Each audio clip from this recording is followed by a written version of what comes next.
Hello everyone, I'm going to get into something you heard in the news about the 50-year mortgage. I'm going to get into details and explain that here.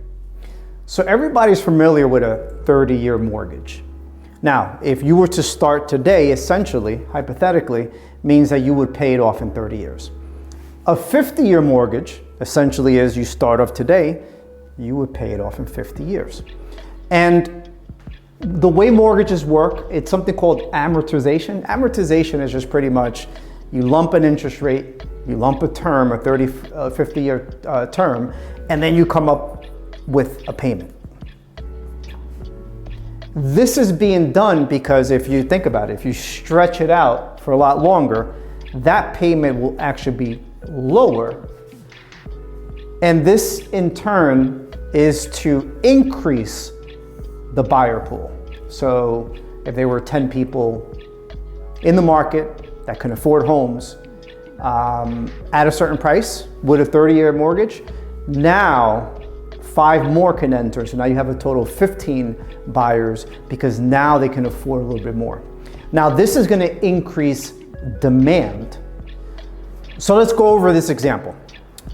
Let's say the purchase price on a home is $1 million. That person is putting 20% down as a down payment. That's $200,000. So that means that they're borrowing from the bank $800,000. Now let's look at these two scenarios.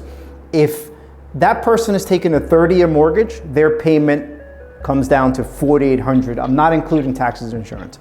$4,800 principal and interest. Okay? Compared to a 50-year mortgage, their payment comes out to $4,200. So in that case, they're saving $600 a month. And again, the intent is to increase the buyer pool. Or for that house that you couldn't afford before at a 30-year mortgage, now you could afford it because it fits under your budget. So the average borrower does not keep their mortgage for 30 or 50 years. As a matter of fact, the average is around 7 to 10 years. So they'll either refinance or sell.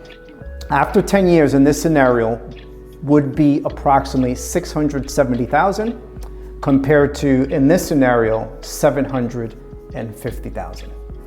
So as you can see, you initially borrowed $800,000, you've only paid down $50,000 towards principal, in this case for a 50-year mortgage, compared to paying down about $130,000 towards principal.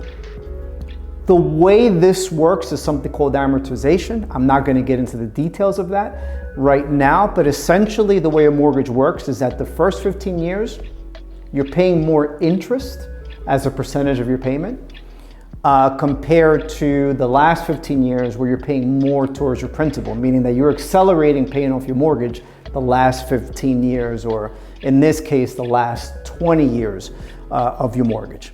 Now, assuming someone keeps this mortgage for 30 years, okay, you will compare to somebody keeping it for 50 years. The difference in interest is around $800,000 of interest if you were to keep this mortgage for 30 years compared to 50 years.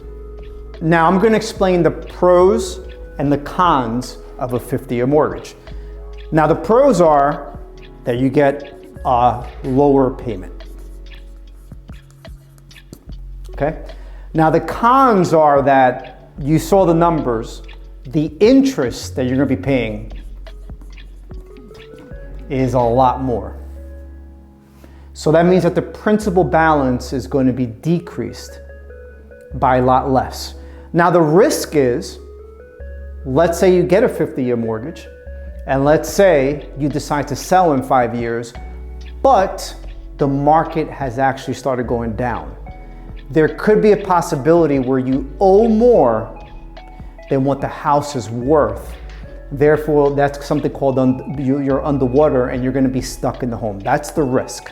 Now, what does this affect in the marketplace? So let's say you have the demand equation here and you have the supply equation here. What does this affect?